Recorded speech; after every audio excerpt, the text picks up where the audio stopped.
예, 오늘 또 토요일 새벽에 나오는데 우리 한번 전우좌우로 샬롬 한번 인사합시다. 예, 샬롬 앞뒤로 한번 인사하시기 바랍니다. 예, 예. 자, 오늘 아까 제가 처음에 말씀드린 것처럼 11장, 12장인데요. 어제 우리가 봉독은 했지만은 말씀 나누지 못했던 거 11장부터 먼저 보겠습니다. 자, 11장은 10장, 11장은 다시 12장 1절에서 6절까지 나오는 말씀. 아니지, 요건 이제 여호수아가 정복한 땅이니까 다시 이제 그게 이제 12장 7절부터 24절까지 나오는 말씀 중에 나오는 건데요. 자, 이스라엘 백성들이 요단강 동편에서 요단강을 건너고 요단강 서쪽, 그러니까 원래 요단강 서쪽이 약속의 땅 가나안 땅 아닙니까? 이곳으로 들어옵니다. 이제 정복을 하는데 어떤 루트를 통해서 정복을 먼저 중간을 칩니다. 여러분 그 사회 바로 위에 있는 요단강을 딱 건너면 바로 제일 처음에 마주하는 성읍이 중간 정도 되거든요. 그게 바로 여리고성입니다. 그래 여리고성을 쳤죠. 이겼죠. 그리고 난 다음에 아이성 1차, 2차 전투에서 아이성 전투를 쳤을 때 이제 중간에는 기브온 족속이 또 화친을 하게 됩니다. 그래서 중간 지역을 정복하게 되고 그리고 남쪽으로 내려갔습니다. 이 소식을 들었던 예루살렘 왕 아도니 세덱이 남쪽의 중요한 5 왕을 동맹해가지고 이스라엘과 전쟁을 했다가 패배했죠. 그 예루살렘 왕이. 그래서 남쪽을 정복하고 또 이 소식을 들었던 북쪽의 하솔 지역에 있던 왕 야빈이 또 리더십을 가지고 있는 왕인데 또 주변의 동맹국을 함께 모아가지고 이스라엘과 이제 전투를 했다가 어제 우리가 11장 1절에서 9절까지 본 대로 이 북쪽 동맹군도 다 패배하게 됩니다. 그 중에 어제 이제 안 나오신 분을 위해서 간단하게 말씀드리면 북쪽은 훨씬 더 남쪽보다 더 강했습니다. 왜냐하면 북쪽은 군사들도 더 많았고 특별히 중요했던 것은 말과 병거가 있었습니다. 남쪽은 산지가 많았고 북쪽은 평지가 많았습니다. 그런데 평지에는 말과 병거가 엄청난 전력이 되지 않습니까? 큰 전력이 됩니다. 산지에서는 뭐 말과 병거가 별로 소용이 없지만은 평지에서는 말과 병거가 탱크와 같은 엄청난 전력입니다. 그럼에도 불구하고 하나님께서 이스라엘 백성을 도우셔서 그 하솔 왕을 중심으로 한 그 동맹군을 이기게 되고 말의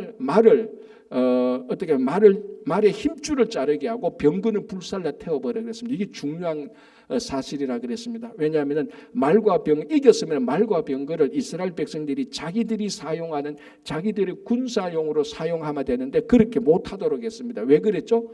하나님을 의지하도록, 끝까지 하나님을 의지하도록. 그래서 말과 병거를 말의 힘줄을 잘라서 군사용으로 못 쓰게 하고 병거를 태워서 여전히 이 이스라엘 백성들은 그 말과 병거를 의지하지 않고 하나님을 의지하도록 그렇게 만들었습니다. 그게 이제 어제 끝까지였죠, 그죠?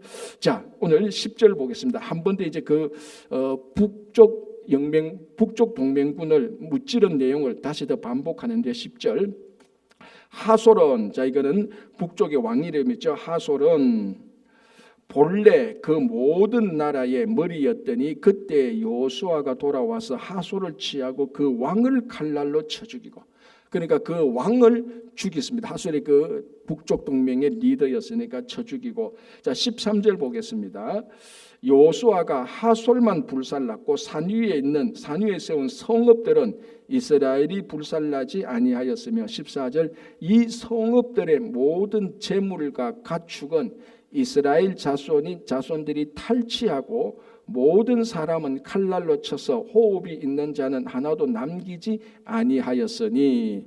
자, 우리가 여리고성 전투는 여리고성 사람도 다 진멸하고 거기에 있는 어떤 전리물도 취해서는 안 됐습니다. 뭐 가축이나 재물이나 하나도 그대로 다 태워서 하나님께 올려드렸습니다. 그리고 그 재물들 엄금 같은 거는 태울 수가 없으니까 따로 챙겨가지고 나중에 하나님께 드릴 수 있도록 따로 챙겨놨다 그랬습니다. 그러니까 어떤 이스라엘 백성들도 거기에 있는 전리품을 자기 개인적으로 가져올 수가 없었습니다. 여리고성은. 그러니까 여리고성 같은 경우는 완전히 모든 걸 다 진멸하는 것이었습니다. 그런데 하솔 왕이 있던 그 성읍은 어떤가 하면은 그 사람은 다 진멸하되 그 전리품은 이스라엘 백성들로 하여금 가지고 가도록 했습니다. 그러니까 하나님께서 어떤 전투에서는 사람도 가축도 전리품도 다 진멸하라고 말하고, 어떤 전투에서는 사람만 진멸하고 가축이나 어떤 물질들은 너희들이 가져가서 써라 이렇게 말하는 케이스에 따라서 이렇게 진멸 작전이 다르게 되는 겁니다. 중요한 것은 어떤 진멸이든지 여호와의 말씀대로 그대로 순종하는 것입니다. 자, 그래서 15절을 보시기 바랍니다. 이렇게 되어 있습니다. 여호와께서 그의 종 모세에게 명령하신 것을 모세는 여호수아에게 명령하였고 여호수아는 그대로 행하여 여호와께서 모세에게 명하신 모든 것을 하나도 남기지 아니한 것이 없었더라라고 말합니다. 그러니까 이 사람을 진멸하고 전리품을 가져간 것은 하나님께서 모세에게 명령했고 모세가 여호수아에게 명령했고 여호수아가 그것을 잘 지켰다는, 하나님의 명령이었고 하나님의 명령을 잘 지켰다는 겁니다. 자, 우리가 여호수아 1장에서 지금 몇 번의 전투가 왔습니다. 여리고성, 아이성, 그리고 뭐 북쪽, 남쪽, 중간 이렇게 여러 가지 왔는데 딱 공통적인 것은 전쟁에서 이기는 가장 중요한 것은 하나님께서 행하신 대로 그대로 행했을 때는 무조건 다 이겼습니다. 그러나 그것이 그렇게 하지 않았을 때는 패배했죠. 그죠? 자, 그래서 15장에 북쪽을 이긴 이유는 하나님께서 모세에게 명령했고 모세가 여호수아에게 명령한, 그러니까 여호수아가 들었던 모세의 명령은 하나님의 명령이었습니다. 그 명령을 그대로 잘 행했더라라고 해서 이제 지금 하솔을 물리치는 그 내용들이 나오는 겁니다. 자, 다시 한번 또 반복되는데 16절에요. 자, 반복되면서 한번 보시기 바랍니다. 19절을 보시기 바랍니다. 19절. 기브온 주민 히위 족속 외에는, 자, 이 기브온 주민 히위 족속이라니까 히위 족속도 그런가 싶은데 기브온 주민들이 히위 족속들이 살고 있는 거기에 살고 있었습니다. 기브온 족속. 그래서 여기서는 히위 족속도 화친했다는 것이 아니고 히위 족속 안에 살고 있는 기브온 족속만 화친을 했다는 말입니다. 19절에 기브온 족속, 히위 족속 외에는 이스라엘 자손과 화친한 성읍이 하나도 없고 이스라엘 자손이 싸워서 다 점령하였더라라고 말합니다. 자, 이 말씀에서부터 우리가 앞에서 기브온 족속을 한 중요하게 다루었습니다. 여호수아에서, 그죠? 그런데 기브온 족속이 여호와께서 이스라엘 백성들에게 행했던 것을 보고 자기들도 강함에도 불구하고 자기들이 이스라엘을 이길 수 없다는 것을 인정하고 자기들의 수단과 방법을 다 동원해서 이스라엘과 화친을 했지 않습니까? 그런데 이스라엘은 거기서 하나님께 물어보지 않고 화친을 덥석받은 잘못은 범했지만 하나님께서는 크게 봐서 기브온 족속들이 자기들이 살려고 이스라엘 백성들과 화친한 그 행위를 하나님께서는 굉장히 귀하게 봤습니다. 이스라엘 백성들이 하나님에게 묻지 않고 기브온 족속과 화친한 것은 잘못되었지만은 이 기브온 족속이 여호와께서 행한 일을 듣고 자기들은 다른 왕들처럼 저항하지 않고 거기에 항복하는, 화친하는 것은 하나님께서 굉장히 중요하게 보셨습니다. 자, 그래서 오늘 또 11장 19절에서도 그 모든 족속들이 다 죽었는데 기브온 족속은 살았다. 왜? 하나님과 화친했다라고 말합니다. 기브온 족속 화친한 것을 살려주는 거죠.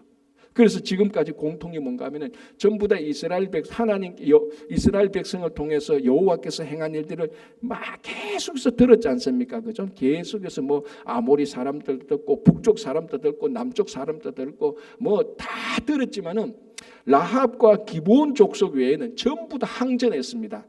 그죠? 라합과 기브온 족속 외에는 하나님께서 하신 일을 듣고 거기에 경배를 드리거나 신앙 고백을 하거나 항복한 것이 아니고 전부 다 자기들의 힘으로 하나님과 항전하려다가 다 지금 패배했습니다. 그런데 기브온 족속은 그렇게 하지 않았습니다.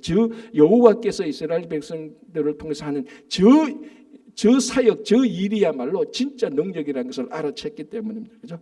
자, 그래서 19절에 기브온 족속을 다시 한 번 더 하나님께서 인정하는, 그리고 하나님의 사역, 하나님의 일을 보고 저항하지 않는, 불순종하지 않는 기브온 족속을 하나님께서 귀하게 보신 것입니다. 자, 20절. 그들의 마음이 완악하여 이스라엘을 대적하여 싸우러 온 것은 여호와께서 그리하게 하신 거죠. 자, 여기서 그들의 마음이 완악했다면 기브온 족속들 말고 라합 말고 여호와께서 하신 일들을 듣고 항전하려고 자기들끼리 동맹을 맺었던 이 사람들의 마음을 말하는 거예요. 이 전부 다 완악했다는데 이것은 누구 마음하고 똑같죠? 애굽 왕 바로가 강팍했던 마음하고 똑같은 말입니다. 자, 애굽 왕 마음이 강팍해가지고 10가지 재앙을 당했지 않습니까? 계속해서 지금 그 사람들의 마음과 가나안에 있었던 우상을 섬기는 이방 족속들의 마음이 똑같습니다. 그러면 우리가 뭘 알 수 있는가? 하나님은 어떤 사람들을 징계하시느냐? 강팍한 사람, 완악한 사람, 하나님의 일을 듣고도 항전하는 사람, 하나님께서 하신 일을 듣고 비꼬는 사람, 조소하는 사람, 조롱하는 사람들, 이런 사람들에 대해서 하나님께서는 반드시 심판의 날을 준비하고 있다는 것입니다. 애굽 왕도 그렇고 바로도 그렇고 여기 이 사람들의 왕이 그렇습니다. 그래서 결국적으로 신앙적으로 보면은 군사적으로 뭐 어떻게 뭐 자기들이 이스라엘 백성들이 습격을 했고 하나님께서 함께해서 습격을 했고 우박도 내리고 뭐 태양도 멈추고 이런 건 다 군사적으로 하나님께서 도와주신 거지만 신앙적으로 볼 때 이방 민족들이 망하게 된 것은 심판받게 된 것은 그들의 마음이 강팍했다는 겁니다. 하나님의 말씀을 듣고도 순종하지 않고 믿음을 받아들이지 않고 뭐 비꼬거나 반대하거나 이런 마음을 말하는 겁니다. 그렇죠? 자, 그래서 보십시오. 중간에 그들을 진멸하여 바치게 하여 은혜를 입지 못하게 하시고, 그러니까 강팍한 마음에는 하나님의 은혜가 들어가지 않는 거죠, 그죠? 자, 이제 21절 보겠습니다. 그때에 여호수아가 가서 산지와 헤브론과 드빌과 아납과 유다 온 산지와 이스라엘의 온 산지에서 아낙 사람들을 멸절하고 또 그가 또 그들의 성읍들을 진멸하여 바쳤으므로, 자, 마지막에 하나 더 진멸했던 족속들을 말하고 있습니다. 어느 족속들요? 아낙 족속들. 이 사람들은 어떤 사람이죠? 거인 족속들입니다. 더 정확히 말하면 이 사람들은 어떤 사람이었죠? 가나안 정탐할 때 애굽에서 나오고 2년 뒤에 가나안 정탐할 때 모세가 12명의 정탐꾼을 볼 때 여호수아와 갈렙을 포함해서 12명이 가서 돌아와서 보고할 때 12명이 다 거기서 보고 왔습니다. 아낙 자손들 다 봤단 말이에요. 이 사람 다 거인 자손들입니다. 10명의 정탐꾼은 다 바로 그 자손들 때문에 우리가 메뚜기 같이 보일 것이라고 부정적인 결과와 그러니까 원망과 후회를 해서 38년간 더 광야 생활에서 합계 40년 동안 있었고, 바로 그 사람들이 아낙 자손인데 그때 이 아낙 자손들을 보고 와서 저거 우리들의 밥이다라고 말했던 사람이 누굽니까? 그 사람이 바로 오늘 이 여호수아예요. 그러니까 보십시오. 이게 38년 지금 그러니까 이때가 아마 여호수아 나이가, 자, 성경 퀴즈. 지금 여호수아 나이가 몇 살이겠습니까? 다 정복하고 분배하고 했을 때 이때가 85세인데요. 자, 여호수아 14장 10절을 보시기 바랍니다. 이렇게 됐습니다. 이제 보소서, 여호와께서 이 말씀을 모세에게 이르신 때로부터 이스라엘이 광야에서 방황한 이 45년 동안을, 자, 광야에서 방황한 45년이라고 말합니다. 광야에서 방황한 것은 정확히 몇 년이죠? 40년이거든요. 그런데 여호수아는 45년이라고 말해요. 자, 그리고 보십시오. 45년 동안을 여호와께서 말씀하신데 나를 생존하게 하셨으면 내가 오늘 85세로 돼. 자, 우리가 정확히 지금 정복하고 분배하고 언제는 모르겠지만 정복 끝나고 분배가 바로 됐다고 볼 때 어쨌거나 이때 지금 여호수아 나이가 85세입니다. 그런데 여호수아가 언제 우리가 나타난 건 40살에 나타난 겁니다. 40살에 나타났을 때는 언제가 여호수아가 처음 성경에 나타날 때 40살인데, 자, 이제 산수입니다. 산수를 잘 하셔야 됩니다. 40살에 나타났을 때 그때가 언제가 하면 정탐할 때였습니다. 그리고 정탐하고 난 다음에 광야에서 몇 년 더 웨이스트하죠? 38년.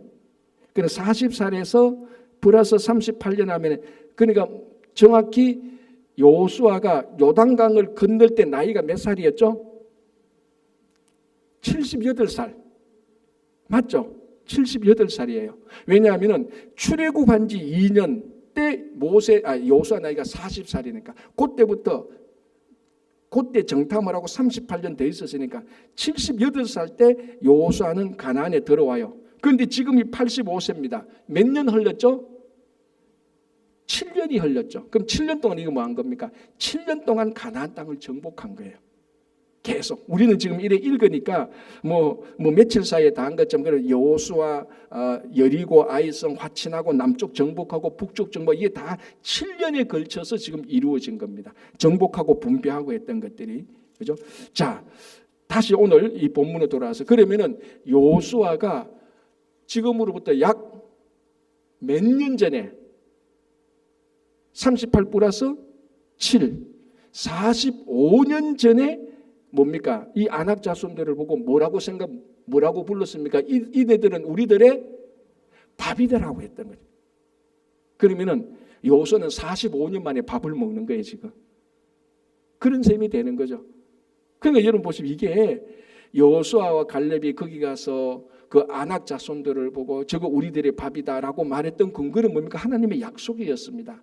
하나님의 약속에 대한 비전과 믿음이 있었기 때문에 그 큰 거인들을 보고 야 저거 우리 밥이다, 밥이 많네라고 했는데 10명의 정탐꾼은 우리가 메뚜기라고 생각하면서 약속도 없고 비전도 없고 믿음도 하나도 없었습니다. 그게 45년이 지나니까 글자 그대로 이루어지는 겁니다.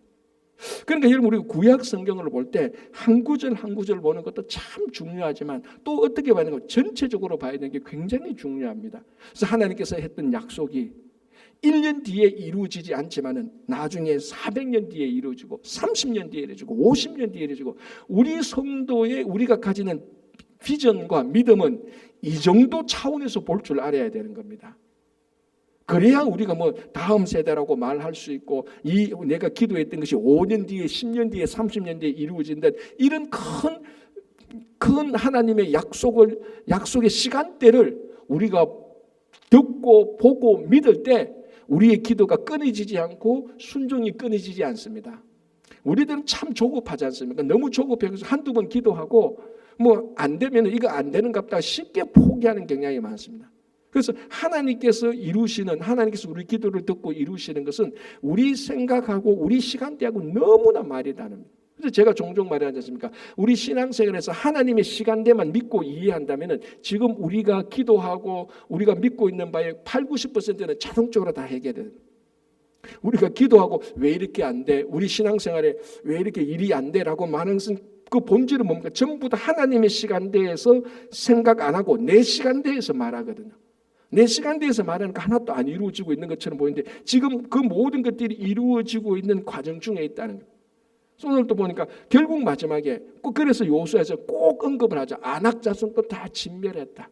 이거 여호수아가 45년 전에 우리 밥이라고 했던 것이 결국 이루어지는 것입니다. 그래서 오늘 기도했던 것 여러분 내일 안 이루어진다고 1년 뒤에 안 이루어진다고 절대로 포기하지 해서는 안 됩니다. 그러면 또 우리 뭡니까? 내가 과거에 기도했던 것 그거 포기했던 것 다시 끄집어서 다시 기도 시작해야 되는 겁니다. 다시 묻어놓았던 기도를 파묻어 가지고 그거 다시 끄집어서 끝까지 기도해야 되는, 끝까지 믿음과 비전을 가지고 있을 줄 알아야 되는 거죠. 자, 22절 보겠습니다. 이스라엘 자손의 땅에는 아낙 사람들이 하나도 남지 아니하였고 가사와 가드와 아스도데만 남았다. 아마 이럴 겁니다. 이 아낙 자손들이 이스라엘 자손 때는 하나도 남지 않고 다 진멸했는데 몇몇이 가사와 가드 쪽으로 피신을 갔을 겁니다. 그런데 그 사람들은 점령하지 못했다. 지금 완벽하게 점령은 이루어지지 않았습니다. 그죠? 지금 몇 사람들이 우리 말하면 좀 부스러기 사람들이 가드와 가사로 갔는데 남아 있었다라고 지금 언급을 하고 있습니다. 가사와 가드 여기가 블레셋 땅입니다. 나중에 블레셋은 5개 도시국가지 않습니까? 이 블레셋 땅으로 갔는데 결국은요 이 블레셋 사람들이 나중에 사울이 왕이 되고 다윗이 왕이 될 때는 가장 많이 괴롭힌 이방 민족이 되는 겁니다. 자, 이걸 전체적으로 봐야 된다는 이유 중에 또 하나가 있겠죠. 결국요 죄라는 것이 이 악한 것들이 부스러기지만 남겨두잖아요. 언젠가는 반드시 우리의 발을 걸리게 한다는 것입니다. 지금 요 사람들 그 별거 아니죠. 가사와 가드와 아스도네만 남았더라. 부스러기 사람들, 아낙 사람들 다 진멸했는데 몇 사람들이 어떻게 해서 갔을 겁니다. 사실은 그까지도 다 진멸해야 하는데 어떤 이유인지는 모르지만 가사와 가드는 남겨둬서 아마 여기 그 블레셋 사람들이 살고 있으니까 여러 가지로 좀 어려웠을 수도 있었을 겁니다. 어쨌든 요 사람들이 남아 있는데 결국 나중에 또 몇백 년 뒤에 사울과 다윗 할 때 계속해서 괴롭힙니다.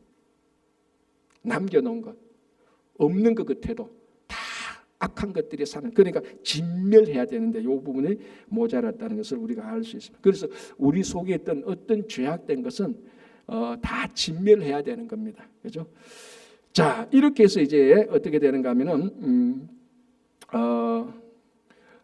남쪽, 중간, 남쪽, 북쪽 이제 다 점령하는 겁니다. 자, 이제 분배하면 되는데 12장에서는 한 번 더 쭉 정리를 해주는 겁니다. 그래서 12장 1절에서 6절까지는 모세가 정복한 땅, 요단강 동편, 그걸 정리하고 7절부터 24절까지는 요단강 이쪽, 가나안 땅, 요수아가 정복한 것을 쭉 정리를 해주고 있습니다. 자, 그걸 간단하게 한번 보면 이렇게 되어 있죠. 12장 1절 이렇게 되어 있습니다.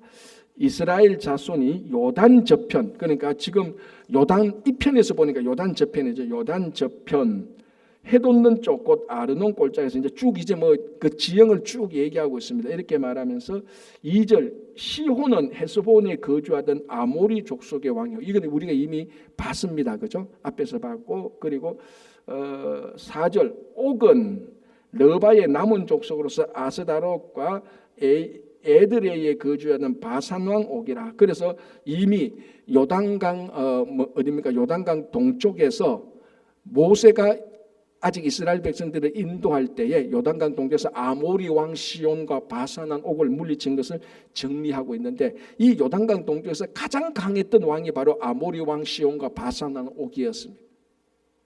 그죠? 그래서 이 사람들을 모세가 다 정복했다라는 것을 한 번 더 반복하고 있는 것입니다. 자, 6절 보겠습니다. 6절이 이렇게 되어 있습니다. 여호와의 종 모세와 이스라엘 자손이 그들을 치고 여호와의 종 모세가 그 땅을 르우벤 사람과 갓 사람과 므낫세 반 지파에게 기업으로 주었더라. 이건 이미 우리가 봤죠. 요단강 동쪽을 정복하고 난 다음에 아모리 왕 시온과 바산 옥을 물리치고 난 다음에 두 지파 반에게 땅을 먼저 분배했습니다. 르우벤과 갓, 그러니까 르우벤과 갓 지파는 이미 동쪽에서 다 분배받았습니다. 므낫세는 요단 동쪽의 절반을 분배받고 요단강을 건너서 요단 서쪽에 또 분배받습니다. 그래서요, 전체적으로 봤을 때 가장 넓은 땅을 분배받은 지파는 시므온 지파예요. 이쪽의 반, 이쪽의 반 합치면은, 그렇죠? 나중에 이제 미안합니다. 므낫세 반 지파죠. 므낫세 지파지. 시므온 지파이고 므낫세가 제일 많은 땅을 차지하게 됩니다. 자, 이렇게 해서 뭡니까? 요단강 이제 동쪽을 승리하는데, 우리가 이미 앞에서 본 중요한 사실이 있습니다. 이 요단강 동쪽에서 아모리 왕과 바산한 옥을 물리친 이 사실이 왜 중요한가 하면요, 제가 신명기 3장 21절을 볼게요. 이게 중요합니다. 신명기 3장 21절 앞에서 할 때 이미 했는데요, 다시 한번 상기시켜주기. 신명기 3장 21절 제가 봉독할게요.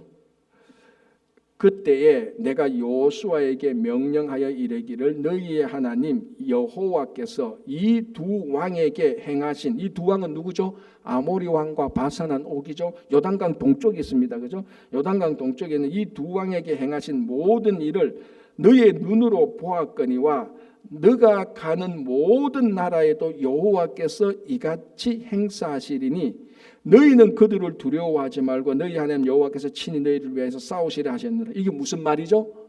하나님께서 여호수아에게 말합니다. 요단강 동쪽에서 여호와께서 두 왕에게 행하신 일을 여호수아에 네가 다 봤지 않느냐? 이것처럼 네가 가는 모든 곳에서 하나님께서 너와 함께해서 이 일을 이루어지겠다고 말했습니다. 뭘 지금 예언하고 있는 거죠? 요단강 동쪽에 하나님께서 모세를 통하여서 그 요단강 동쪽을 정복한 것처럼 여호수아 너에게 요단강을 건너서 요단강 서쪽을 다 정복하게 해줄 것이라는 겁니다. 그러면 요단강 동쪽에서 모세가 두 왕을 물리치고 땅을 정복하고 분배받은 것은 요단강 서쪽에서도 그렇게 될 것이라는 예표죠, 예표.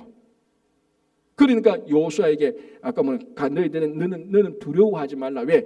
이미 하나님께서 요단강 동쪽을 정복한 것을 보았지 않느냐? 땅을 분배한 것을 봤지? 요거하고 똑같이 너가 요단강 서쪽에서 이해할 때 하나님께서 모세에게 해준 것처럼 너에게 해줄 것이다. 그러니까 네가 모세의 후임자가 되어서 가나안 땅을 정복할 때니 염려하지 마라. 하나님께서 이미 보여줬지 않느냐. 이거 똑같이 이루어질 것이라는 것이. 그래서 이 요단강 동쪽에서 모세가 아모리와 바산왕을 물리친 굉장히 중요한 것이죠. 예표가 되는 겁니다. 자기가 직접 경험했거든. 그래서 요단강을 건너서 막 전쟁할 때, 와, 이거 전쟁이 힘드네. 내가 할 수 있을까? 이거 어려운데 어떻게 하지?라고 생각할 때마다 여호수아는 뭘 기억하면 됩니까? 그렇지. 우리가 요단강 동쪽에서 하나님께서 모세를 통해서 정복하고 땅을 분배받았지. 하나님께서 내게 약속하셔서 이쪽에서 하신다고 약속해서 내가 경험해서, 그래서 의심이 생길 때나 두려워할 때마다 하나님께서 하신 일과 하나님께서 주신 말씀하신 약속을 기억하고 두려워하지 않고 의심을 물리치고 두려워하지 않을 수가 있다는 겁니다. 충분히 이해됐죠? 자, 이게 우리가 미국을 정복하러 온 건 아닙니다. 우리도 뭐 칼 들고 미국을 정복하러 온 건 아니지만 우리가 미국에 이미 와서 살지 않습니까? 자, 이걸 넓게 보면은 이게 오늘날 결국 우리들에게 주시는 큰 약속과 위로가 확신이 아니겠습니까? 자, 우리에게 뭐라고 하면, 자, 보라.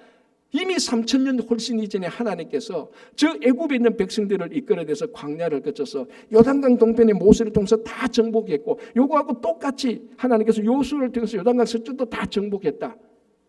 그래서 너희들은 걱정하지 마라. 너희들 하나님께서 인도하신 땅에서 다 살 수 있을 것이다. 풍성하게 살 수 있을 것이라고 분명히 약속했다면 우리가 오늘 미국에서 살 때 하나님께서 똑같은 약속을 해주시는 것 아닙니까? 우리가 전쟁하러 미국에 온 건 아닙니다. 그러나 이스라엘 백성들이 애굽에서 나와서 광야를 거쳐서 가나안 땅에 정착해서 살게 되는 그 모습은 우리 이민자의 모습하고 똑같은 것 아닙니까?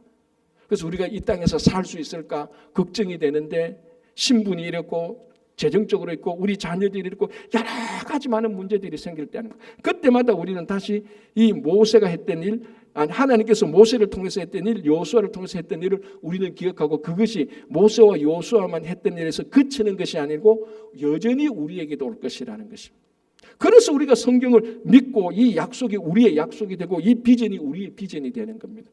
그래서 이 요단강 동편에 먼저 정복한 것이 여호수아에게 큰 위로가 되는 겁니다. 그렇죠?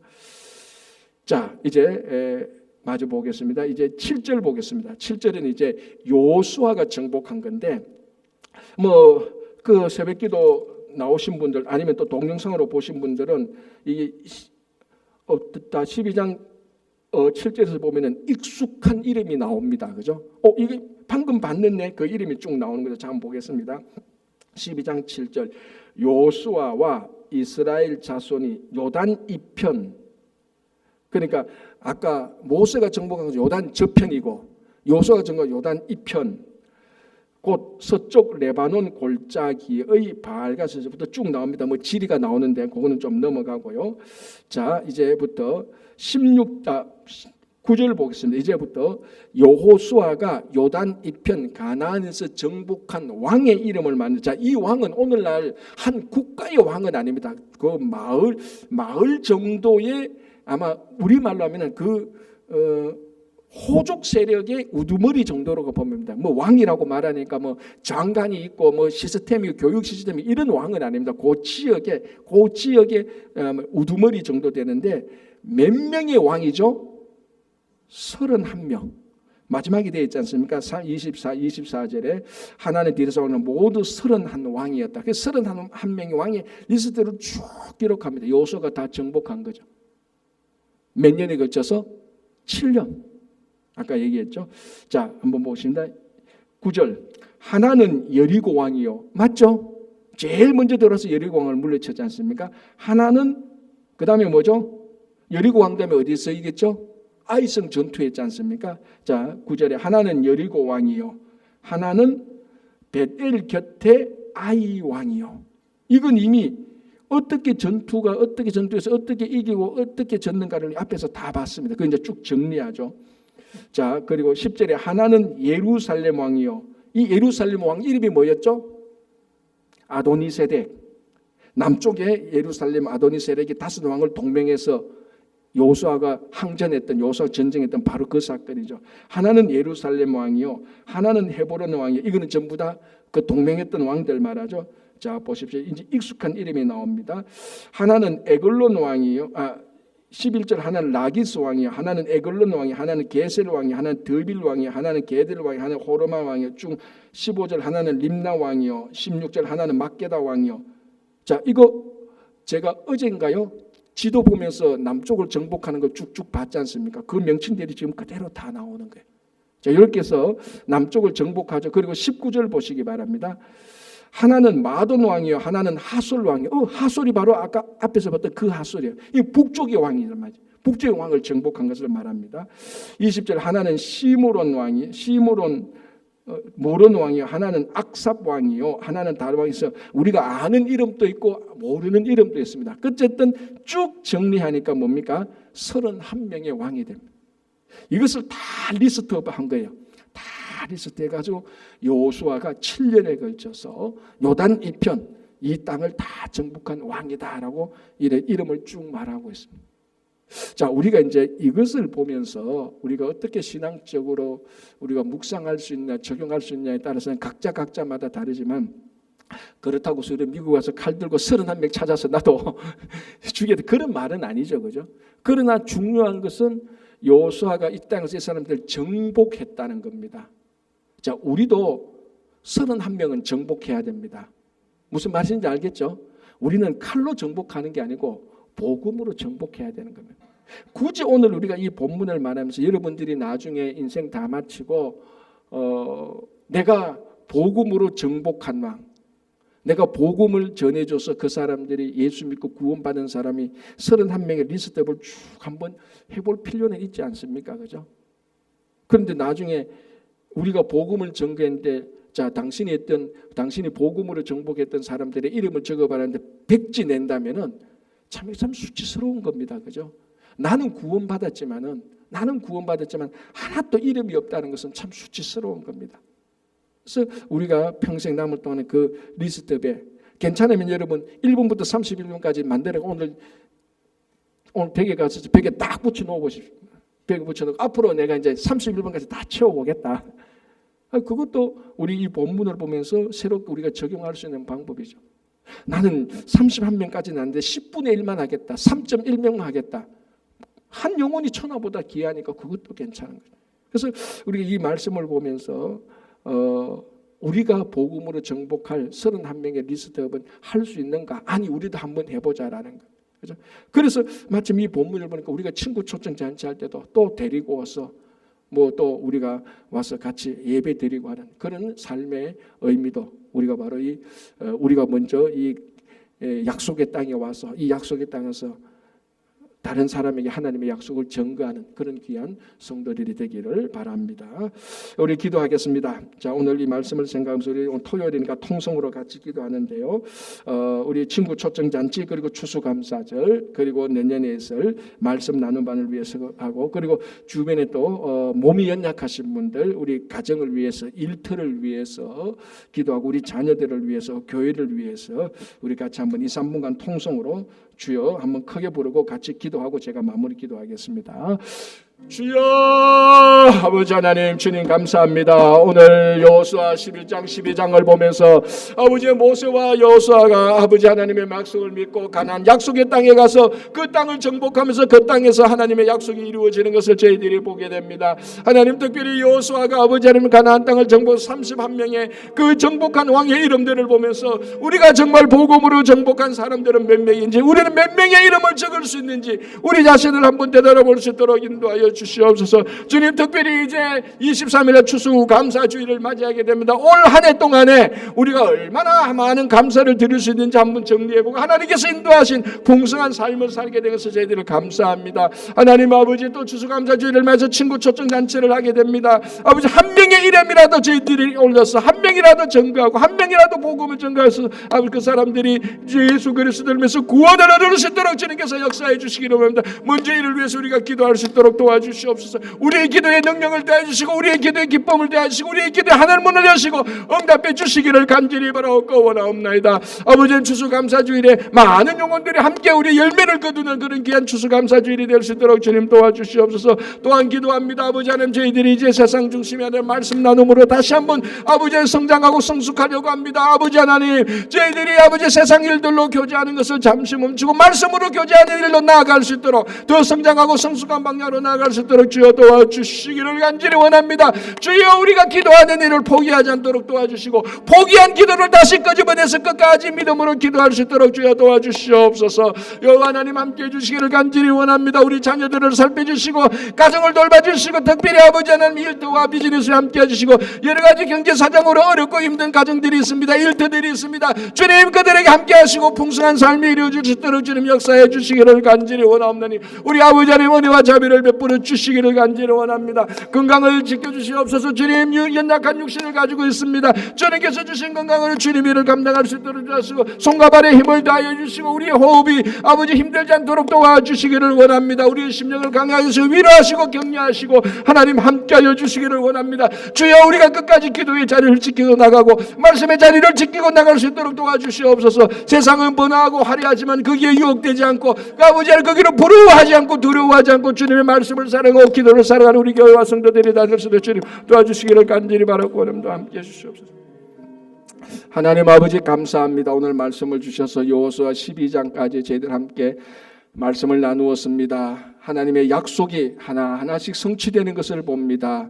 아브라함에게 주신 약속, 많은 자녀를 주실 것이며 그리고 또 그 자녀들이 살게 되는 땅을 주실 것이라는 약속하신 것이 모세를 통하여서 이루어지고 여호수아를 통해서 이루어지는 것들을 저희들이 보면서 하나님께서 우리 각자에게 주신 약속의 비전을 잊어버리지 않고 아버지, 우리가 정해놓은 내 시간대에 이루어지지 않는다고 포기하지 않도록 도와주시옵소서. 기도를 하다가 멈추지 않도록 도와주시고 멈춘 기도를 다시 꺼내어서 믿음으로 기도할 수 있도록 주님 도와주시기를 간절히 원합니다. 주님, 다음 주일 내일 말고 그 다음 주 추수감사주일입니다. 하나님께서 올 한 해 동안에도 이렇게 어렵고 힘든 가운데서도 우리를 살펴주시고 인도하신 은혜에 감사할 수 있는 기쁜 마음을 저희들에게 허락하여 주시고 추수감사주일 친구 초청잔치를 하게 됩니다. 가족들, 형제들 초청하게 되고 교회를 떠난 사람들 초청할 수 있고 아버지, 그리고 예수 믿어야 될 영혼들을 초청해서 우리가 함께 예배드릴 수 있도록 도와주시옵소서. 기도합니다. 내년 1월 첫 주일부터 말씀 나누반을 시작합니다.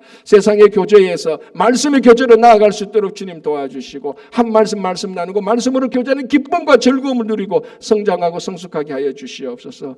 특별히 건강을 지켜주시기를 원합니다. 교회 어르신들 강건하게 해주시고 여러 번의 질병과 사고로 몸이 연약하신 분들 한 분 한 분 고쳐주시고 수술을 기다리고 있는 분들, 수술을 하고 회복 중에 있는 분들 다 아버지 빨리 회복하게 되어서 아버지 하나님 강건하게 해주시고 우리의 심령을 기쁘게 하시고 우리의 심령에 아버지 비전이 넘치게 하시고 믿음의 견고한 닻을 내리게 하여 주시옵소서. 가정과 일터 위에 우리 자녀들의 주님의 풍성한 복을 주실 것을 믿으며 감사하며 예수님의 이름으로 기도하옵나이다. 아멘.